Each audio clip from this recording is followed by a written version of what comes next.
Warren Sapp, NFL Network analyst, joining us on the show. We just had a deep conversation, Warren, about you, if you've ever wrestled a bear. Do you think you could take a bear? No, in the rule is to drop down and get in the fetal position and don't move. Oh, it is? Last time I checked. Oh. What if it was a bear without teeth? Oh, no. Then we could. You could take the bear?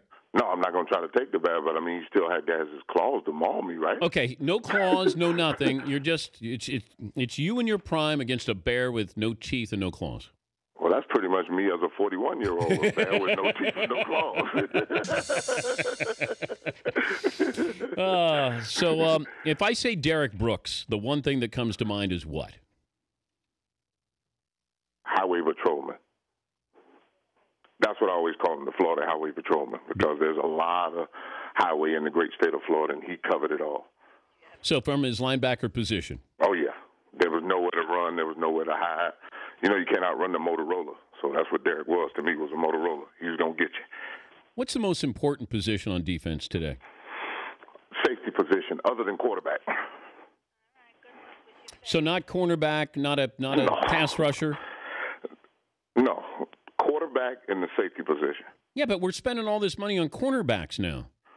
Well, because we're living in a dream world of there's a shutdown corner out there.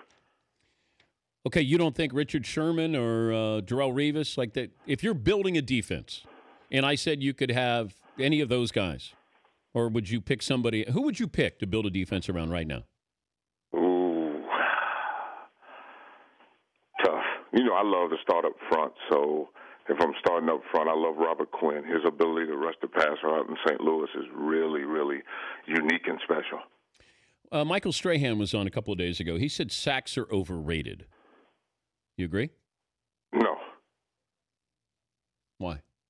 Because it's the most difficult thing in the game to do, is to be able to counter someone that has a plan against you and then be able to, because a quarterback has a clock in his head.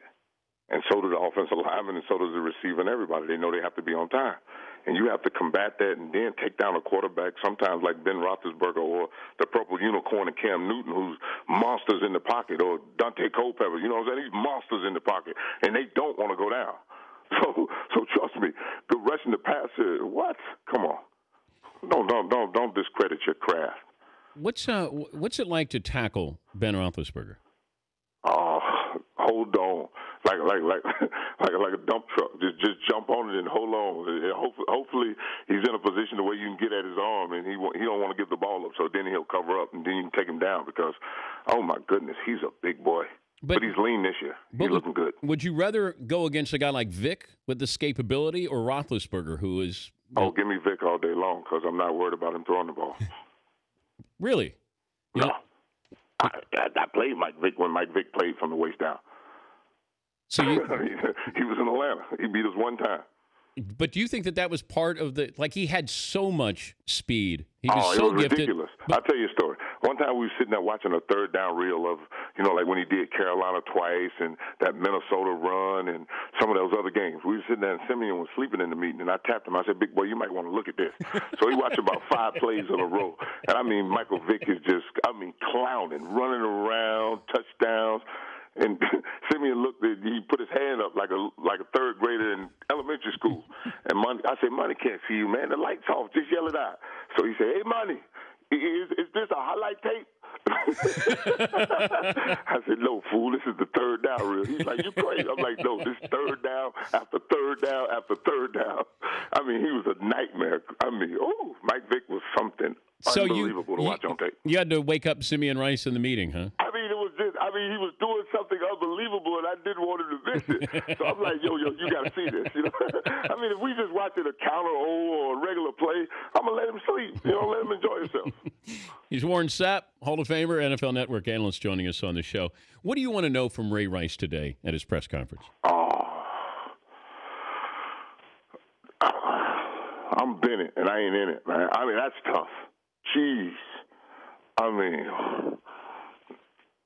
nothing. I mean, nothing. I mean, I know he's going to speak from the heart because that's the only place you can come from in this situation. So, just, I mean, I don't. Okay, here's a couple ideas I had. If I was, I'm going to play the reporter here. Okay. I want to ask him, how did your fiance provoke you that led to that? Or did she provoke you that led to her being knocked out? Oof. Now, I'd also like to ask if that was your sister and one of your teammates did that. How would you feel about a 2-game suspension? You know, as a father of 3 little girls, I mean, you know, that strikes home on a way different level. A man that was raised by 5, women. So,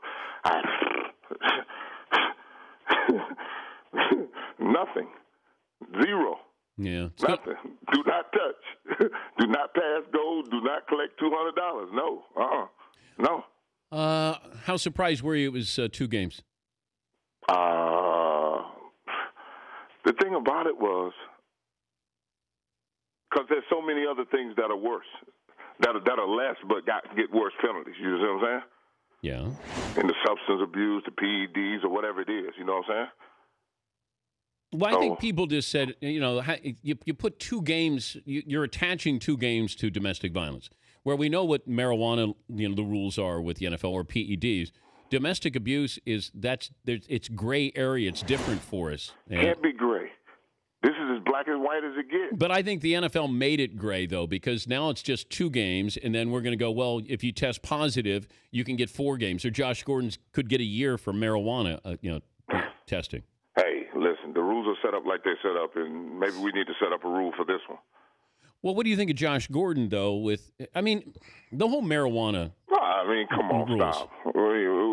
Me and you old enough with that secondhand smoke? That's what we going on? What do you think of that excuse? I think I know what you think of that excuse. I used to hear that in the 80s and maybe the early 90s, but we're in a whole new century now. Come on, man. Do you think not a FedEx man doing something with it or going to a different address or leaving it at his house a couple of days? I understand that. That's some new age stuff. I done heard of that. But if you going back to secondhand smoke, come on, dog. Hold on, player. Should we relax the marijuana testing rules in the NFL? That's not my place nor my job. I believe in 2 things. Don't talk outside your pay grade and pay attention at the task at hand. Before I let you go, you know who you sacked the most often during your career? Brett Favre. It's a tie. Hello. Yeah, it's Brett Favre and somebody else.